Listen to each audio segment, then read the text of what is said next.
Well, it may take 4 years and up to 30 detectives, but the PSNI has said it is to launch a murder investigation into the deaths of 13 people on Bloody Sunday. At the heart of the inquiry will be the actions of some of the soldiers, as detailed in the Savile inquiry.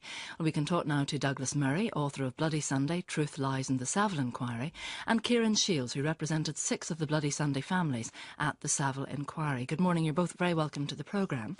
Douglas, if I can begin with you, how do you read this decision to launch a murder investigation? Well, I think it's to be welcomed.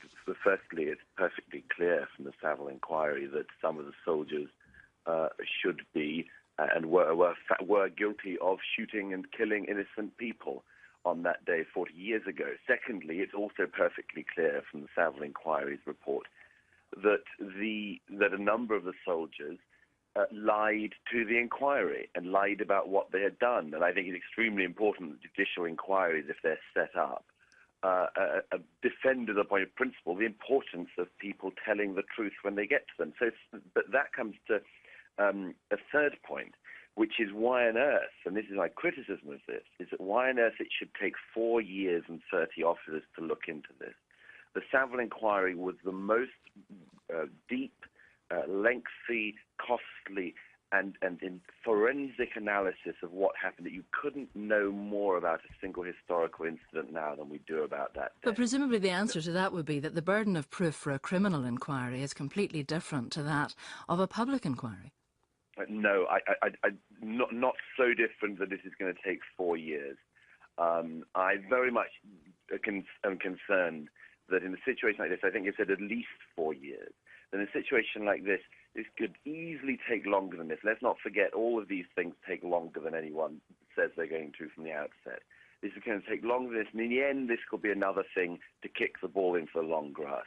I think that certain of the soldiers who are identifiable, I wrote about them in my book as well, they're just identifiable that they murdered people on that day, and for 4 decades that they've got away with that. And I think that they should not get away with that for another 4 years. Let's bring Kieran Shields, who represented 6 of the Bloody Sunday families at the Savile inquiry, into this. Kieran, what's been your reaction? What have the families been saying to you since this decision was announced? Well, it's not new to the families. In January 2011, Badden and Finucane lodged detailed submissions with the Public Prosecution Service in respect of all the clients that we represented, and there have been various communications with the PPS since then as to the progress of their consideration of the report. The families would have been well aware that there has been a directing officer appointed who in turn would have been meeting with police and obtaining senior counsel's advices in respect of the admissibility and so on of evidence was presented to Widgery and also to the Savile inquiry. And the families would also have been aware that we recently would have been in correspondence with the investigating officer within the Serious Crime Branch, who has been appointed. So this didn't come as a shock to the families yesterday. Certainly our clients would have been well aware and kept up to date with events as they have been happening. Do you have concerns about the time frame being outlined? Share those concerns perhaps that Douglas expressed, that 4 years seems an inordinate amount of time? Yes, Douglas is absolutely right about that. There's forensic evidence. It has been in place.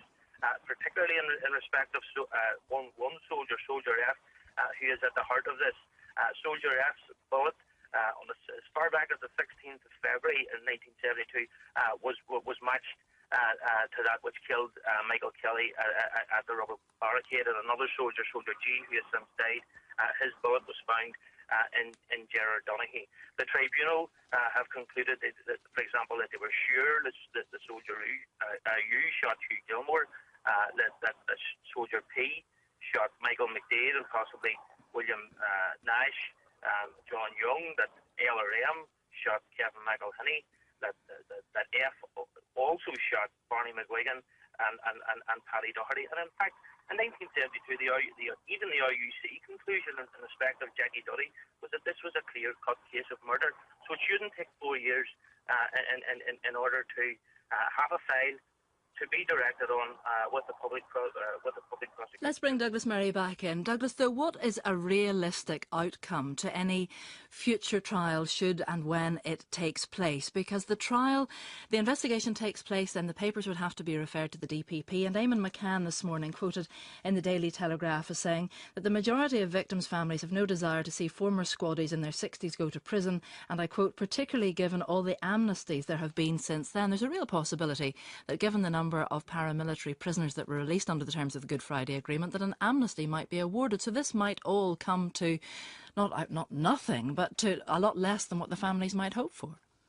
Well, it's possible. I just think that my second point about the importance of people telling the truth to inquiries like this still holds. You see, if the soldiers had taken advantage of the opportunity that the Savile inquiry gave, which was a public interest immunity certificate, which meant that anyone who said the truth to the inquiry could not be the subject of subsequent prosecutions or legal action.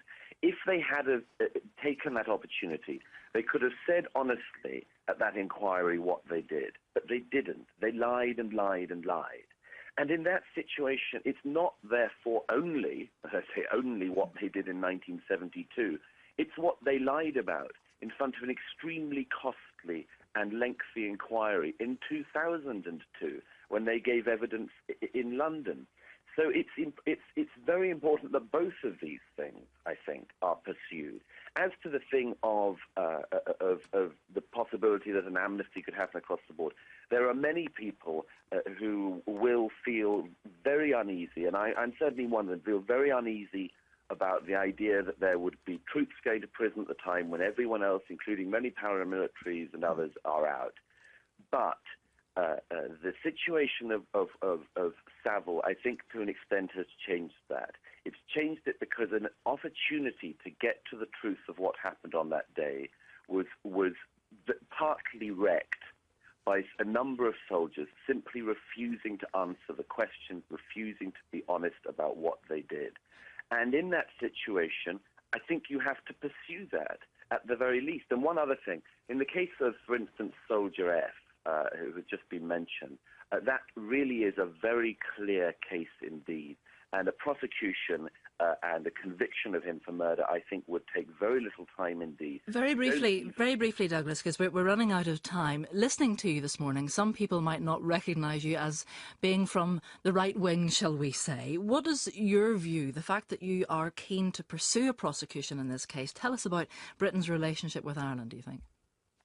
Well, quickly, I mean, I'm a small C conservative, but I think that it's an extremely important thing that when your own side, as it were, and I'm a British citizen, on your own side, the British Army is an arm of the British state, when something goes very, very badly wrong, wickedly wrong, it is a very wicked thing to try to cover that over or to try to ignore it or not to sort it out. It's, apart from anything else, a terrible thing for the British Army.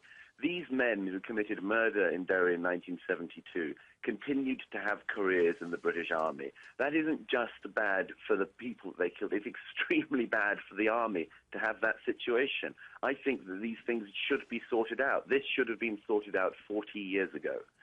And since it wasn't, I hope at the very least it can be sorted out now. Douglas Murray and Kieran Shields, thank you both for joining us. And your thoughts on the development within this situation, this case to be launched, and the police telling us that they don't currently have the expertise free and available to undertake that investigation, and they've got dilemmas now around prioritisation. Your thoughts on that situation, very welcome. The text number